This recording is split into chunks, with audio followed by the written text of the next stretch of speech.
collègues, salut très chers abonnés, bon dimanche à tout le monde. J'espère que vous allez très bien. Voilà, nous voici une fois de plus sur Jinkunga Tutoriel. Nous allons continuer nos séries de formations. Alors ce matin, nous allons répondre à une question d'un abonné. Voilà, donc la préoccupation de l'abonné voulait beaucoup plus savoir sur quel onglet peut-on choisir la norme de calcul et choisir aussi les unités à utiliser, ainsi que les convois des charges dans le logiciel CipiCAD.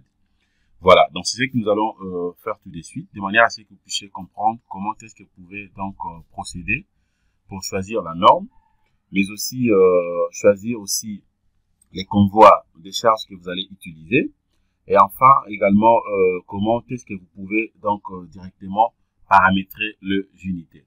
Puisque vous le savez très bien que lorsque vous travaillez dans un projet, surtout beaucoup plus à travers les logiciels, que ce soit le logiciel de dessin comme AutoCAD, tant d'autres qu'on connaît, ou aussi des calculs de structure, il faudrait que vous puissiez premièrement maîtriser quelques fonctionnalités à ce qui concerne les choix, par exemple les unités. Voilà, donc les unités, comment est-ce que vous pouvez insérer aussi les convois, mais aussi bien maîtriser la norme. Puisque vous le savez que lorsque vous êtes en train de calculer ou dimensionner une structure, que vous n'avez pas la précision sur la norme, cela donc n'est pas du tout bien. Puisqu'il n'y a rien qui va vous rassurer que le projet a été bel et bien correctement calculé, étant donné que vous n'avez pas la maîtrise, mais aussi la précision sur la norme de calcul. Voilà. Alors, c'est ce que je vais vous montrer. C'est très simple. Donc, le tuto ou la vidéo ne sera pas du tout longue, puisque c'est vraiment simple à faire. Voilà. Alors, premièrement, je vais commencer d'abord sur la norme, par exemple. Alors, je suis devant l'interface. Voilà, devant l'interface donc CIP. Alors, ce qui concerne les projets, déjà, vous le savez très bien comment est-ce que vous pouvez donc procéder pour faire le choix, par exemple, des projets. Alors, je vais vous le montrer à travers ces projets.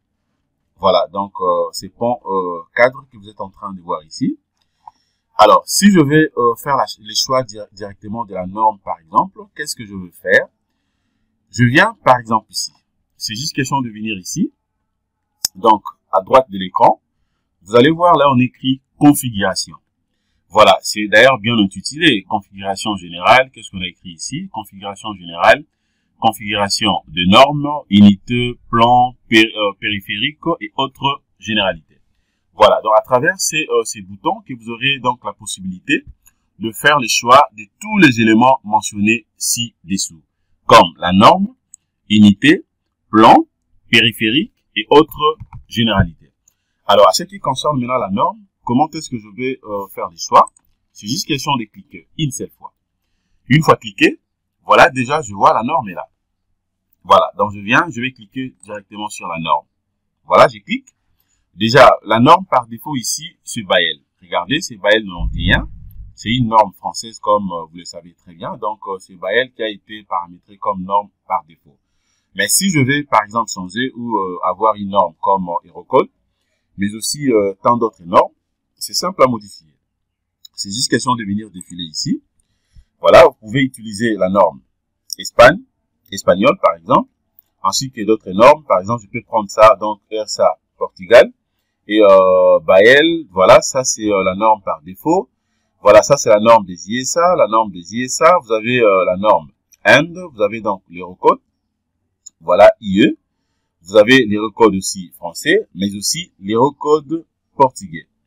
Voilà, ainsi que la norme italienne. Donc, vous avez tous les éléments. Et donc, retenez que c'est à travers ces boutons que vous aurez donc la possibilité de faire le choix de la norme. C'est très simple. Voilà. Donc, je ferme. À ce qui concerne la norme, je suis sûr et certain que vous avez très bien maîtrisé. Voilà. Alors, sa deuxième préoccupation maintenant, il voulait aussi savoir comment peut-on faire le choix dans le paramétrage des unités. Alors, en fait, pour avoir la précision, pour savoir si l'unité de longueur que vous êtes en train d'utiliser, c'est quoi? Par exemple, c'est les kilogrammes, ou je ne sais pas, les kilonewtons. Et aussi, l'unité de mesure que vous êtes en train d'utiliser, c'est quoi? C'est les centimètres, le millimètre ou le mètre.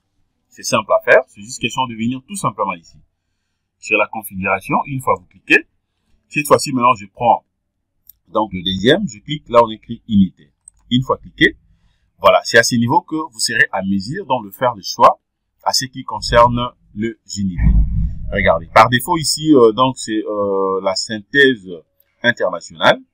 Voilà, comme vous le savez très bien. Vous pouvez également faire des modifications comme je peux faire le choix du système d'unité MKS. Voilà. Mais à ce qui me concerne, je laisse par défaut système d'unité, donc système international. Comme vous le savez très bien, donc quand on parle de système international, on voit donc tous les paramètres comme les kilogrammes, les kilonewtons, tout ce qu'on sait là. Donc c'est déjà bon. Et puis troisièmement, je peux choisir aussi système, donc système d'unité, unité anglaise. Alors si vous maîtrisez très bien l'anglais et que vous voulez travailler avec ça, ça dépend de vous. Alors, ce qui concerne maintenant l'unité aussi d'énergie, par défaut c'est les joules, hein. C'est les joules. Je peux aussi prendre les kilocalories, si je vais, ou bien unité thermique. Voilà, donc ça dépend. Donc, c'est à ce niveau ici que vous serez à mesure de faire les choix à ce qui concerne le unité, le paramétrage des unités. Je crois que là aussi, c'est bon. Voilà, et puis je ferme. Voilà. Alors, sa troisième préoccupation maintenant, c'était quoi? C'était comment donc peut-on insérer ou sur quel onglet peut-on choisir dans les convois de charge dans SIP. Voilà, ce qui concerne les convois de charge, c'est juste question de venir ici. Je viens là, on écrit convoi. Voilà. Bon, je vais d'abord enlever les convois que vous êtes en train de voir ici. Voilà, une fois que je viens ici sur convoi de charge, cliquez. Alors, pour insérer directement les convois, je peux venir sur nouveau. Je viens directement sur nouveau, une fois cliqué. Voilà, les convois apparaissent directement ici. Voilà, les convois là. Vous avez donc les convois par défaut, ce qui apparaît ici. Alors, maintenant, ce qui concerne, si je vais modifier ou vérifier quelques paramètres ou quelques données à ce qui concerne les convois que je viens de choisir ici, c'est simple. Je peux rentrer ici. Je viens, bon, ici, je peux aussi déplacer les convois. Si je vais déplacer les convois, c'est juste question de prendre déplacer. Si je vais supprimer ou effacer, je prends effacer. Et puis, vous venez directement ici. Et puis, vous aurez la possibilité de faire la sélection et puis supprimer les convois comme vous voulez. Alors, ce qui me concerne maintenant, regardez, là, c'est parti. Je peux prendre encore ça. Je supprime les convois. Voilà. Je reprends d'abord les convois. Voilà, je peux cliquer là-dessus. Voilà, vous allez voir que là, je viens de supprimer les convois. Donc, c'est parti. Mais par contre, je vais aussi, si je vais donc faire retourner ces convois, c'est simple. Je vais faire la même chose. Donc, je vais faire apparaître les convois. Donc, je vais rentrer ici. Voilà, et puis je clique de l'autre côté. Alors, ce qui concerne donc d'autres modifications, je peux venir ici. Je prends donc éditer. Voilà, je clique sur ces convois. Vous allez voir même la surcharge, hein, donc ça fait les convois que je suis en train d'utiliser ici. Regardez le nombre d'essieux. Et puis donc vous avez donc le nombre d'essieux. Voilà, et ça fait combien? Ça fait 100 kN. Voilà, ça fait 100 kN. Alors, à ce niveau ici, les convois de charge et des classes RSA, classe IN. Voilà. Alors, si vous voulez faire des modifications, je peux aussi faire des modifications comme je vais. Hein. Donc, c'est juste question de venir ici. Vous pouvez changer tout ce que vous voulez là. Et aussi, soit insérer d'autres modifications. Donc, justement, c'est comme on fait sur Robot Structural Analysis. Donc, c'est vraiment simple.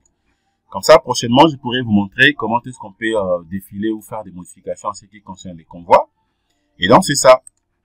Je prends aussi le deuxième convoi. Je double-clique. À ce niveau, je peux faire aussi des modifications. Voilà, vous avez donc déjà à ce niveau, vous voyez très bien le nombre d'essieux ainsi que le nombre des roues. Voilà. Donc, à ce niveau ici, je peux faire des modifications comme je vais.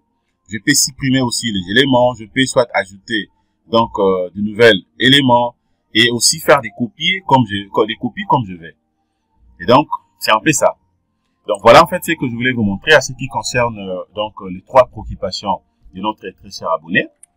Voilà, j'espère que vous avez très bien suivi et très bien compris comment est-ce que vous pouvez donc premièrement choisir la norme, paramétrer les unités et enfin donc faire le choix donc du convoi de charge. Voilà. Alors là, je peux fermer. Alors si je vais aussi visualiser très bien les 3D de ces projets, je peux venir ici.